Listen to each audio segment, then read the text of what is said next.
कि नूनी रोटी खाएंगे जिंदगी संग ही बिताएंगे।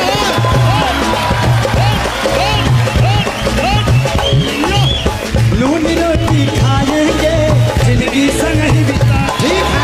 सो फाइनली दोस्तों खेसारी लाल यादव एक समय कपिल शर्मा शो में गए थे और एकदम तबाही मचा दिए थे अपने गाने से। दोस्तों आपको बता दें कि खेसारी लाल यादव कपिल शर्मा में गए थे तो अपने नून रोटी जो गाना है उससे सब किसी को नचवा दिए थे और जो कपिल शर्मा जो उसमें है वो अभी उनको हिला दिया था। खेसारी लाल यादव ने उनको भी नचवा दिया और जितने भी लोग गए थे सब झूम उठे थे। दोस्तों आपको बता दें कि खेसारी लाल यादव जहाँ जहाँ पहुँच चुके हैं उनको पहुँचने में अभी विरोधियों को समय लगेगा, बहुत समय। अभी ये बिग बॉक्स में भी जा चुके हैं। और दोस्तों खेसारी लाल यादव अभी गाना नहीं गाते हैं तो अभी भी इतना इनका गाना बच जाता है कि पूछिए मत, विरोधियों का जल जाता है। तो दोस्तों आपको पता ही होगा खेसारी लाल यादव का नून रोटी कितना वायरल हुआ था। तो दोस्तों आप लोग को पता ही होगा खेसारी एक नाम नहीं ब्रांड है। तो हमारे चैनल पर अगर आप लोग नए हो तो चैनल को सब्सक्राइब और वीडियो को लाइक जरूर करना, क्योंकि भोजपुरी के सारे न्यूज आते रहते हैं।